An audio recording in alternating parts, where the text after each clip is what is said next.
Please stand by. Excuse me, I'm talking. It's coming. It's coming. It's coming. It's coming. Warning. What is your name? I am Jay Ramone, and this is the Jay Ramone Podcast. If the FCC knew you were doing drugs on the air, shut us down! This gets more work done more accurately. I will sit down with bands, artists, chefs, business owners, and fellow Oklahomans to talk about their projects and dealing with day-to-day life. This stuff can give you brain damage. This is the Jay Ramone Podcast. Power of the internet is truly amazing.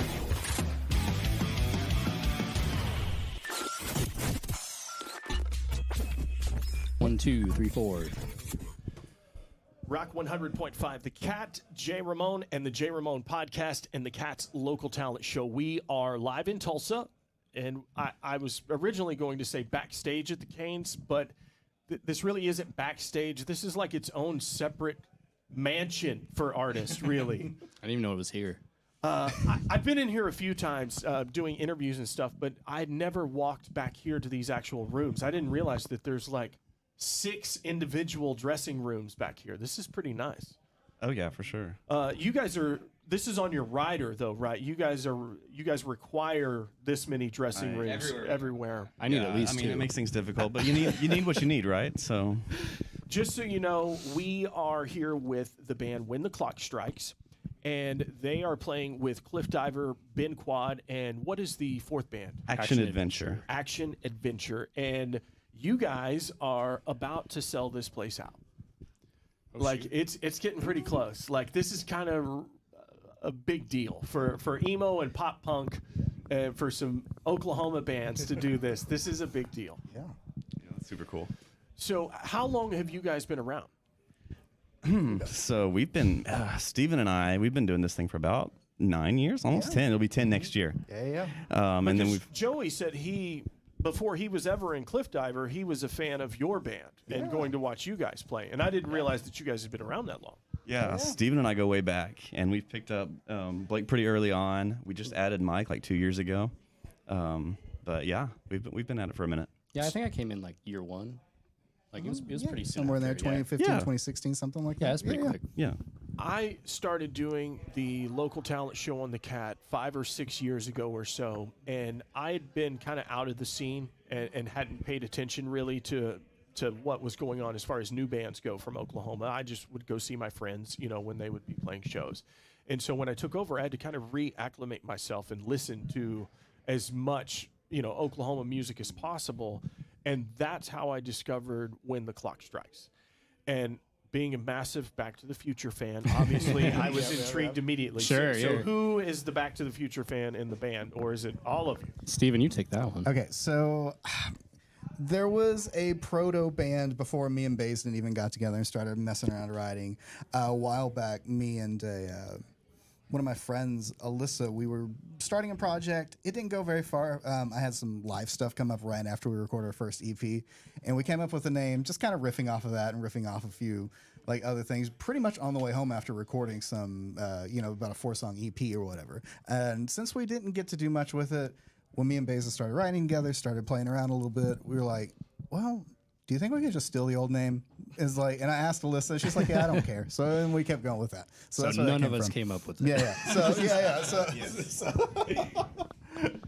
Now,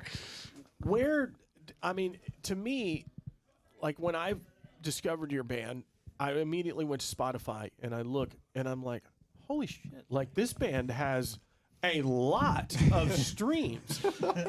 But you guys weren't really touring that much. You guys, it looked like you were a Tulsa band, but somehow some of those songs caught on the algorithm. Was that TikTok, or just various social media? Yeah. So our slow sappy ballad, Plate Tectonics, it kind of caught in Spotify on its own. I don't really know what we did. We pushed it a little bit, but nothing like super crazy. But yeah, the algorithm just kind of took it, and it was months after it came out too. Like it wasn't all at once. It was like, oh hey, what's that doing, kind of thing. And before that, we did that Persona cover for that. It was a video game cover that got like 500,000 plays out of nowhere for whatever reason. But then Plate Tectonics kind of people like video games and people like being sad. That's what we've learned so far. Yes, those are two staples in life: sadness and video games for sure. So I have two little boys, 10 and 6, and when Ducks came out, that became one that we listened to every day. They love the song, they love the video, and it's still one that we listen to when I'm taking them to school. I love to hear that. That's awesome. Yeah, that's awesome. Well, and I like it because I don't have to worry. I don't have to worry that there's going to be like a crazy F-bomb coming out or something like that. And it's safe for me to take them to school, and their mom's not going to yell at me later for when they repeat a bad word. We're still waiting for Basin to pop one of those. What is the F word? I'm not. Which one? We'll figure it out. Okay. One question that I've asked every band so far tonight is, name some of your fellow Oklahoma bands that you guys support and you guys like. You want to go first? Or? Let's go first. I mean, I know these are the obvious answers, but like Cliff Diver, Ben Quad, we've been playing with them for years. Like we played a show with Ben Quad in their house a few years ago. Like, I don't know, of all people to see like run and spread their wings, Ben Quad's the one I'm super stoked on, and Cliff Diver and all that. So like, I know those are the easy answers because we're playing with them tonight, but like, those are the real answers. We have some friends in a band called the Beaten Daylights that just made a resurgence. They took some time off and they just came back. They just played at Whittier recently. Okay. So looking forward to seeing more from them in the future. And then the guys in Outline and Color, they've done a ton about supporting us, especially early on. Like early on, Outline was probably how we kind of got kicked off. They'd put us on all their Tulsa shows and stuff. Like it was great. Go ahead. I would say like a mixtape catastrophe, Babies on a 100%. Pipe, Anchor Way. I'm probably the others like us. Yeah. I had to make the sound. Catlock from OKC. Yes. Who are you thinking, Steven? Yeah, no, you hit the ones that I was hoping for, but I was going to add after you got done. But yeah, absolutely. So how did you guys kind of get into the whole pop punk sound? Because I'm seeing this resurgence happen over the last 4 years where there is a ton of Oklahoma bands that all of a sudden just like it's 2004 all over again. It makes me really happy. Yeah, no, I mean, we love it too. I mean, obviously we were there the first time around. You guys aren't old enough to be around the first time. So, I mean, like I grew up playing Tony Hawk's Pro Skater, and that was a huge gateway for me because I was like, whoa, what is this fast music that's fun and cool, high energy? Like, yeah, give me more of that. So, like, you know, we did that when I got into high school. Me and my friends started listening to, like, the Warped Tour compilation CDs, and I would find bands that way. I'm like, okay, yes, this. Yeah. So it was a natural. I mean, that stuff stuck with me. It never left. So, it comes out in my songwriting for sure. Yeah.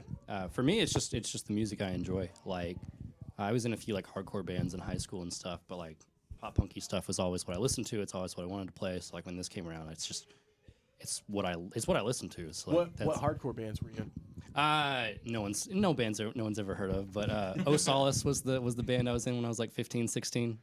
Well, yeah. I remember when I lived in Tulsa, there was a big what is now like this big pop punk scene. Mm-hmm. There was a big hardcore scene back then, with the Agony scene, and everybody knows of John Moreland as this sad Americana songwriter, but he was in 30 Called Arson then. They were a hardcore band. So there was a big hardcore scene. So I didn't know if that's where you came from, playing the Pink Eye and places like that. No. I was just a little guy in Muskogee playing at, random churches that would let a bunch of kids in at night. What's the park that's in Muskogee that had the little place that you could like pay a deposit on and rent and throw on shows if you wanted to? It was in like a city park. They had like a little building. So it's the Rainbow Theater. Yes. In the Honor Heights Park. Yes. Yeah. I've seen plenty of shows there too, because I live in Muskogee too. I've lived there my whole life. So when I was in a band, we were a pop punk band and we were based out of Claremore, but the band that we played shows with all the time and became friends with was from Muskogee. And still love this band. They were called Bill Murray's Prostate. Aaron and Chuck. And, Tucker. There we on go. bass. Yep. I love those guys. Loved that band. Yes. So there was Bill Murray's Prostate from Muskogee. there was a crazy hardcore band from Pryor called Composition B, and then Hot Rod Bob from Claremore. So you got these super small.